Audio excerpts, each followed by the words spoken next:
Welcome to In Their Words, a podcast from the UPMC Pinnacle Foundation and UPMC in Central PA. In this series, we lift up the voices of those working on the front lines of health, safety, and healing across our communities. In today's episode, we hear from Shannon Downey, Intake Services Director at Cumberland County Children and Youth Services. She and her team are often the first to respond when a report of child abuse or neglect is made. Working in tandem with law enforcement and the UPMC Child Advocacy Center of Central PA, known as the CAC, Shannon's role and the roles of those around her are crucial to ensuring children are safe, seen, and supported during the worst moments of their lives. It's a job that few can do, and even fewer can sustain. Shannon talks about what keeps her going, even through emotionally heavy and complex cases, the hope and progress she sees in children over time, and the belief that every child deserves to feel safe in their home. She also shares what this work actually looks like.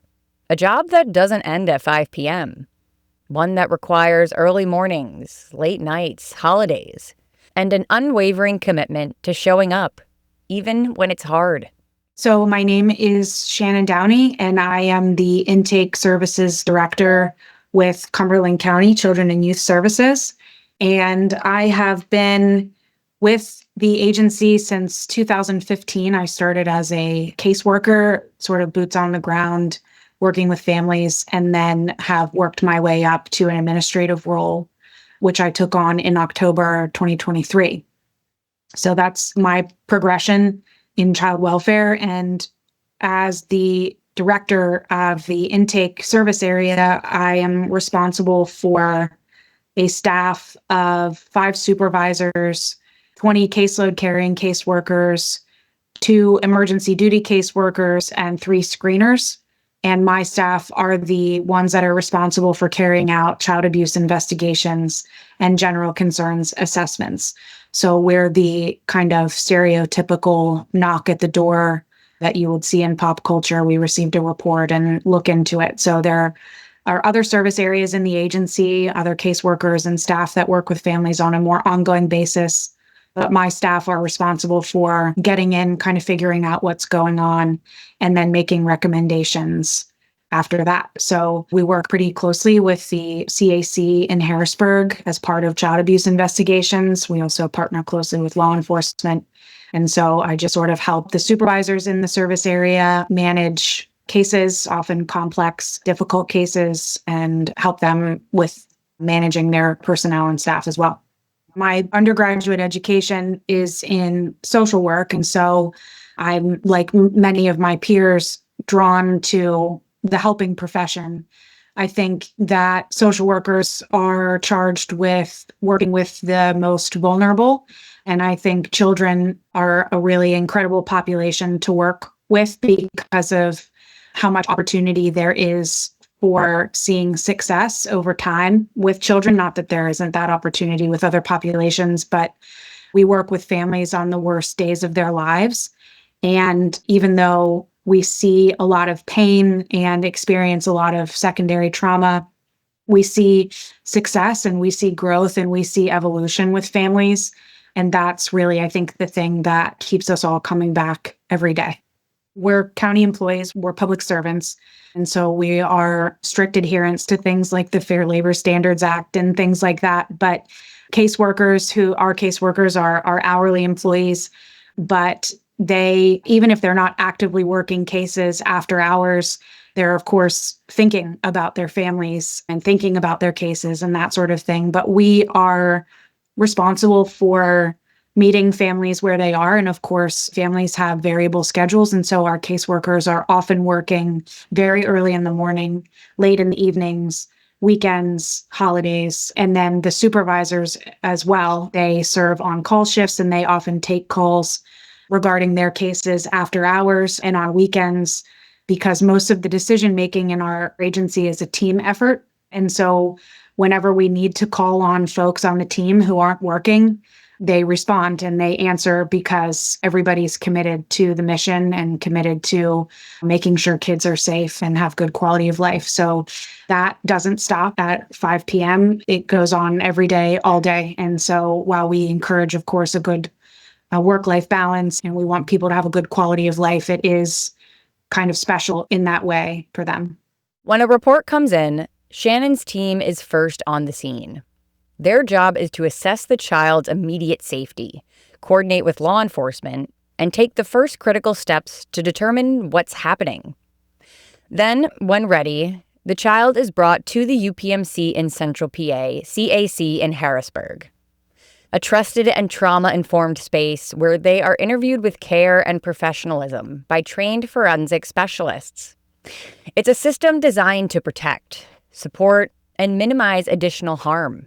So I would say the most typical trajectory of a family who works with us, as it relates to cases that would come within the purview of our multidisciplinary team, specifically the CAC, we would receive a report from Childline, and it would allege some sort of abuse that would require a relatively immediate response from a caseworker.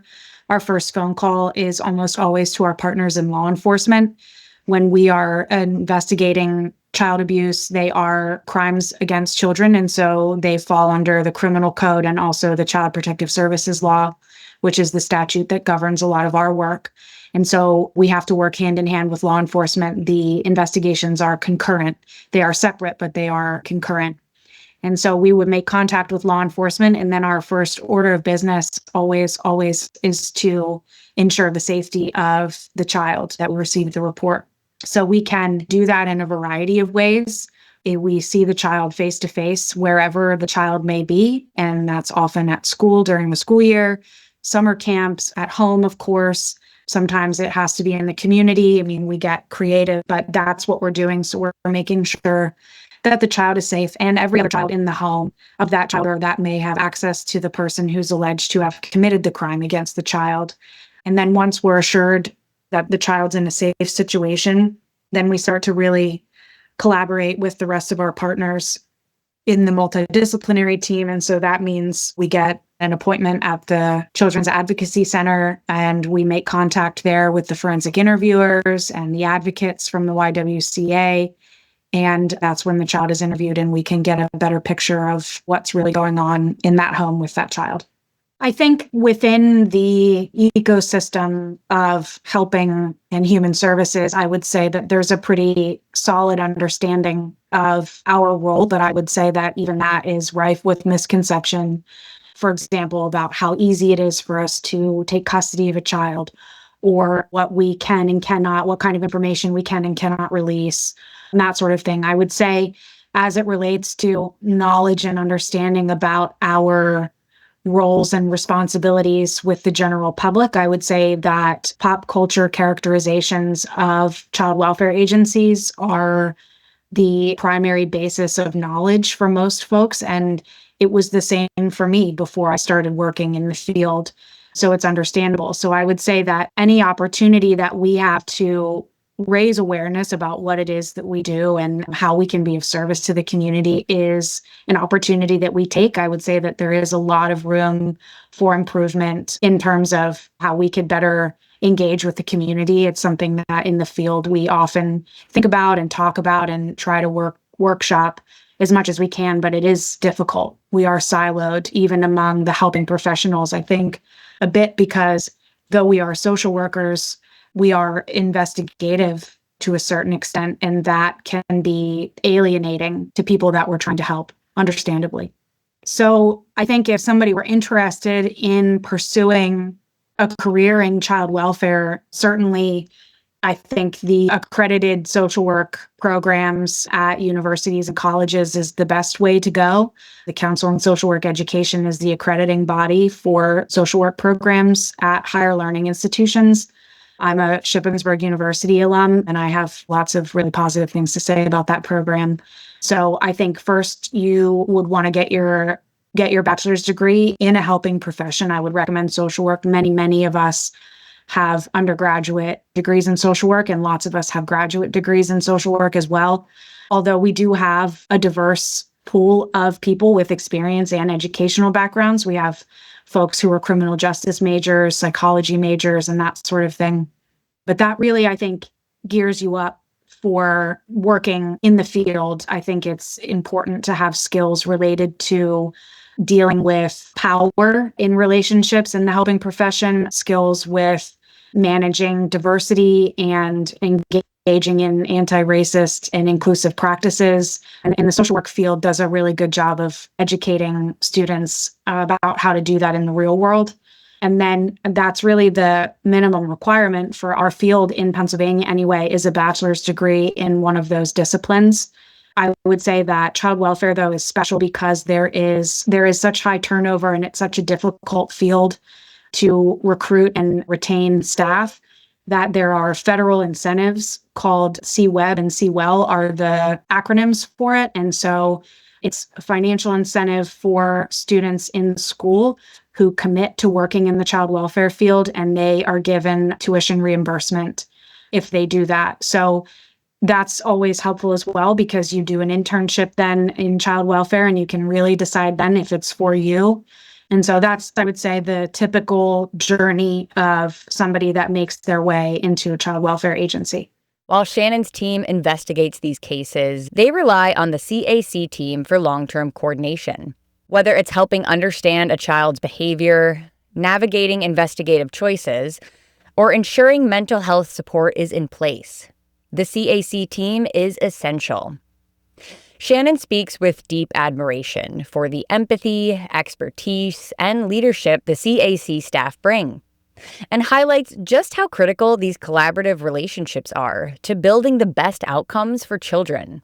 We are so fortunate to have the caliber of staff and even the facility itself that we have at the CAC in Harrisburg. I will say they are revered by my staff as experts.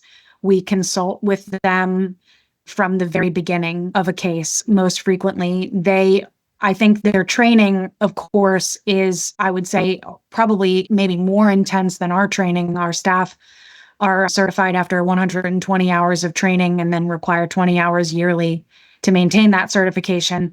But the staff at the CAC, and I would imagine for any accredited child advocacy center across the state, their training is so acutely relevant. I don't know how else to say it other than that. But if we have a question for them about why a child may be demonstrating a certain behavior or how appropriate it is for us to take a certain investigative step as it relates to the child, they really are with us every step of the way as consultants, as advocates, as experts. And so I don't really know how much more glowing I can be about working with the folks there, but I've known Shannon Downey for 10 years, and she's an incredible advocate for children and is a powerful bridge among disciplines who often have very different approaches and sometimes different goals, but she has helped us create a really strong team in Cumberland County.